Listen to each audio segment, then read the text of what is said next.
Ciao, io Non sono simmetrico e anche oggi volevo darti il mio consiglio per quanto riguarda un nuovo videogioco che secondo me vale assolutamente la pena di provare. Dispatch, clamoroso. Veniamo subito al dunque, come mio solito. Mi approccio a questo titolo sapendo che è un'avventura grafica, un'avventura a scelta di dialogo, quindi già un gioco un po' particolare, non è un gioco d'azione, dobbiamo interpretare un personaggio e fare delle scelte di dialogo. Poi la storia è statunitense e io ultimamente ho proprio un po' un rigetto delle storie statunitensi, di quel modo lì di raccontare le storie, molto infantilizzante, molto, lo trovo un po' banale e ripetitivo, e di disegni che anch'essi statunitensi.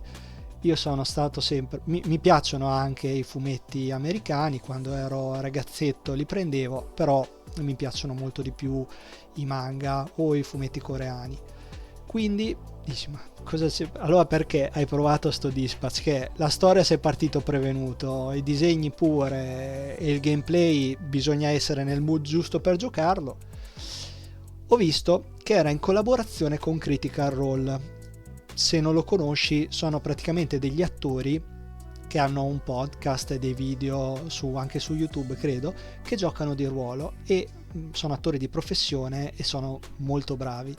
E mi ha incuriosito, dico vabbè, proviamolo, anche perché è un titolo diverso che non succede così spesso, questo genere qui. È un genere che ti metti sulla sera, ci sono degli episodi e tu impersoni la storia.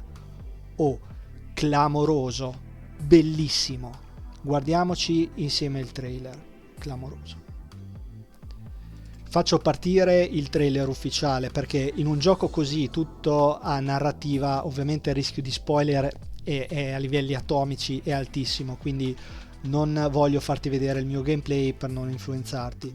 È un'avventura narrativa fatta dagli Ad Hoc Studio, Telltale, tanto per capirci, The Walking Dead, The Wolf Among Us, Tales from Borderlands, in cui il gioco è un film, un cartone con queste, anche se dirlo cartone è veramente banale, riduttivo, un po' mi ricorda la Arcane, questa grafica qui, in cui dovremo fare delle scelte.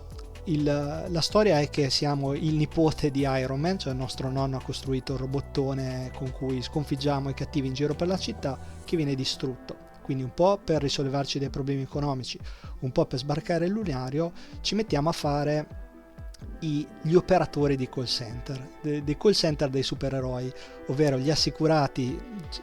La gente si assicura con questa compagnia e quando hanno un problema chiamano e noi gli dobbiamo mandare il supereroe più adatto a risolvere il loro problema.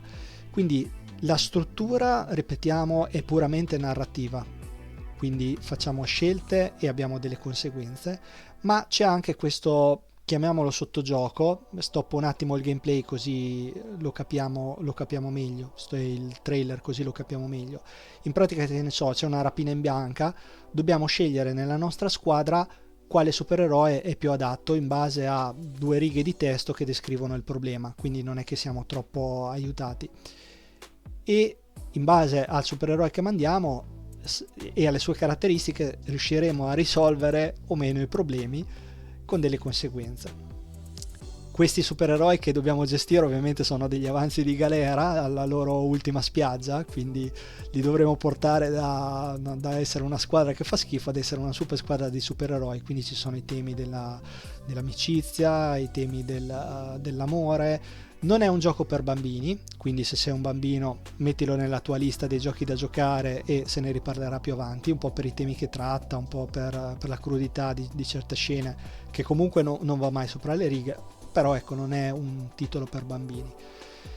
E ora finisce il trailer, anche delle situazioni veramente ben congegnate, ben riuscite, e questo è il trailer.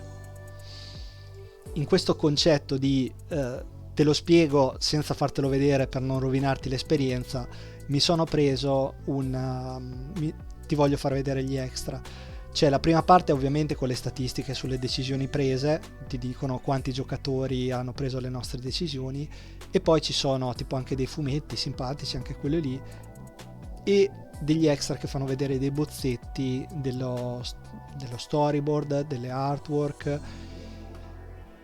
Quello che ti voglio trasferire è che anche questo è un gioco fatto da appassionati. Ci hanno messo della testa anche nei personaggi, li hanno fatti con criterio, sono stereotipati ma non troppo. Anche in Visigal, che è un personaggio principale, si vede che c'è stata una ricerca, un cercare di approfondire, un cercare di arrivare a convergenza su quella che era l'idea, e questo è arrivato. Sono riusciti a fare dei personaggi magari sì stereotipati, ma nel modo giusto, quindi non banali, e in questo sottofondo di ufficio anni 90 anche l'ambientazione è veramente fatta bene. Ti volevo far vedere anche un'altra cosa.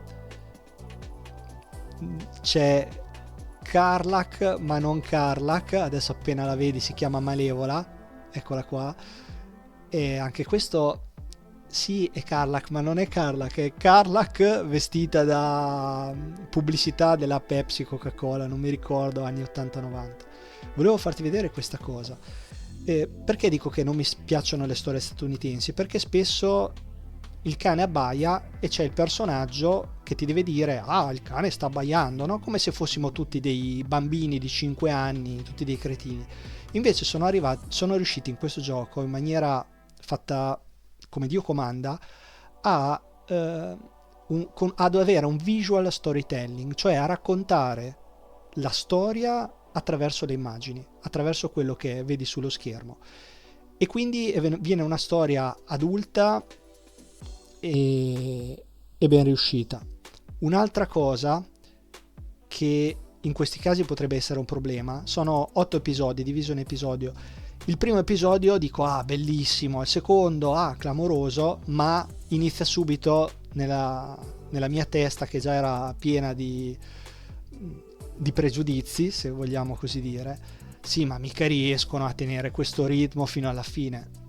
Sono riusciti a tenere il ritmo della storia dall'inizio alla fine, quindi non ci sono tante ore di gioco, ma è tutta clamorosamente a livelli altissimi. Non ha mai bruschi cali di tensione, riesce sempre a tenere una storia alta.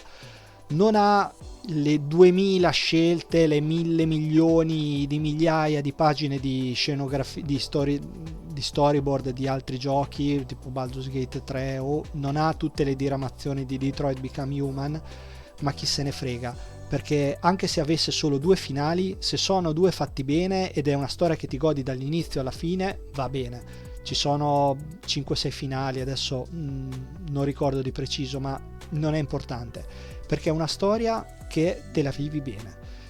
Quindi se ti capita, non dura molto il gioco, non costa neanche molto, e se sei nel mood giusto, perché è un'avventura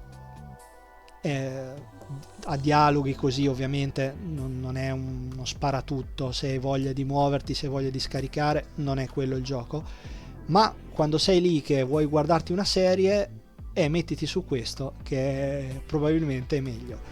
Clamoroso, te lo consiglio assolutamente, non me lo sarei mai aspettato, e fammi sapere anche tu, se lo provi, quando lo provi, cosa ne pensi. A salut!